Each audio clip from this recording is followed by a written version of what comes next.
क्या आप ऐसी किसी रसोई के बारे में जानते हैं जो 24 घंटे खुला रहता है, जहां हर रोज 1 लाख से ज्यादा लोग खाना खाते हैं, बिना ये जाने कि यहाँ आने वाला व्यक्ति किस धर्म, जाति, पंथ या लिंग का है। यहाँ सिर्फ एक मूलभूत दर्शन काम करता है, और वह है कि इस रसोई घर में आने वाला हर इंसान बराबर है। चौंकिए मत, ऐसा रसोई घर कहीं और नहीं बल्कि अपने देश में है, जहां हर रोज लाखों श्रद्धालु अपना माथा टेकते हैं। यह है पंजाब के अमृतसर का स्वर्ण मंदिर का रसोई घर। औसतन इस रसोई घर में खाना बनाने के लिए हर रोज 5000 किलोग्राम लकड़ी और 100 से ज़्यादा एलपीजी गैस सिलेंडर का इस्तेमाल होता है। यहाँ तैयार होने वाले खाने को कई सौ स्वयंसेवक खाना खाने के लिए आने वाले लोगों के लिए परोसते हैं। इसके अलावा जूठे बर्तन धोने और रसोई घर में काम करने के लिए 400 से ज़्यादा कर्मचारी रात दिन काम करते हैं। जो लोग खुद अपनी ओर से इस रसोई घर में हाथ बटाना चाहते हैं, उनको भी इस काम में लगाया जाता है।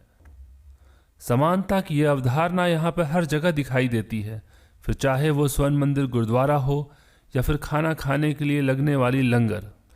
यहाँ अमीरी गरीबी का कोई भेद नहीं होता, बस इंसानियत ही यहाँ काम करती है। तभी तो यहाँ आने वाले भक्तों के जूतों का प्रबंधन हो या फिर प्यासे लोगों को पानी पिलाने का काम, स्वर्ण मंदिर में स्वयंसेवक के तौर पर भक्त जुड़ते रहते हैं। यहाँ पर इंसानियत के सामने धर्म या मजहब का कोई मतलब नहीं रह जाता। हाल ही में स्वर्ण मंदिर हिंसा के कारण सुर्खियों में था, जब ऑपरेशन ब्लू स्टार की 30वीं बरसी पर कुछ अनुयायी आपस में भिड़ गए थे। भले ही आप नास्तिक हों, लेकिन एक बार आपको भी स्वर्ण मंदिर जाना चाहिए। यहाँ आने पर पता चलता है कि स्वयं सेवा और प्रबंधन कैसे काम करता है, जितना आप किसी संगठन में रहकर नहीं सीख सकते। यहाँ लगने वाले लंगर पर सालाना करोड़ों रुपए खर्च होते हैं, और यह पैसा यहाँ आने वाले श्रद्धालु और विदेशों से मिलने वाले दान और चंदे से आता है।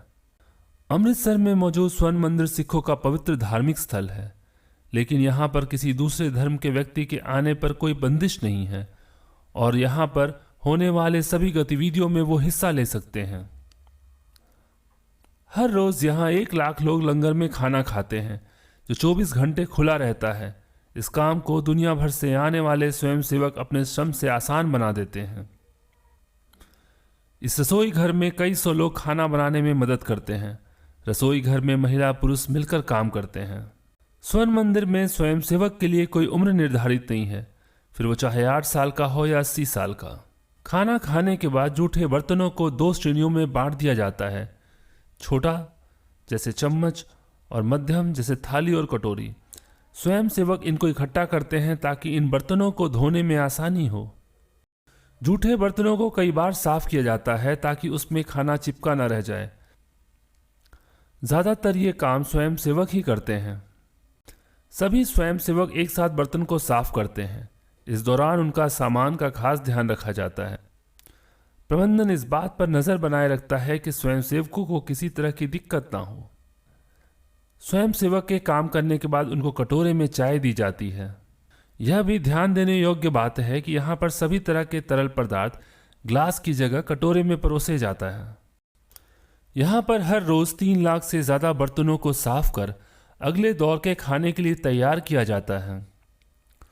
लोगों का समूह जब खाना खाने के लिए आता है तो उनकी सेवा सभी मानवीय सीमाओं को ध्यान में रखकर की जाती है।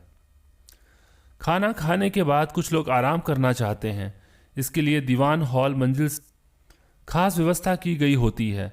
भगवान के दरबार में आने वाला किसी वर्ग से संबंध नहीं रखता, क्योंकि सबके सोने के लिए ज़मीन में 5 फीट जगह चाहिए होती है।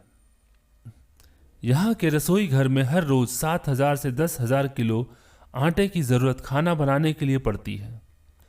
स्वयंसेवक और कर्मचारी मिलकर काम करते हैं। ये लोग रोटी प्रसाद तैयार करते हैं।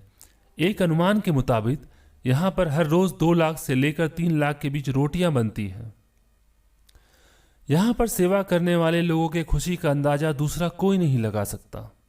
में घुसते ही पानी से पैर धोने की खास व्यवस्था है, जो कि निरंतर बहते रहता है।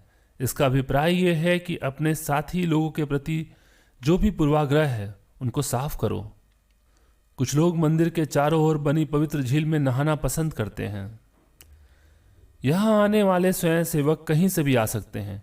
इतना ही नहीं, स्वयं सेवकों को जो भी काम दिया जाता है वो उनके लिए छोटा या बड़ा नहीं होता, फिर चाहे वो जूतों का प्रबंधन हो या फिर लोगों को पानी पिलाने का काम। दुनिया भर के लोगों से मिलने वाले चंदे और दान के लिए धन्यवाद। यहाँ पर कई तरह के काउंटर भी लगाए जाते हैं, जैसे ठंडे पानी के लिए, जो कि लोगों को काफ़ी सस्ते दामों पर दिया जाता है। सैकड़ों लोग यहाँ पर रात बिताते हैं, जिनको खुले आसमान के नीचे आंगन में सोना पड़ता है।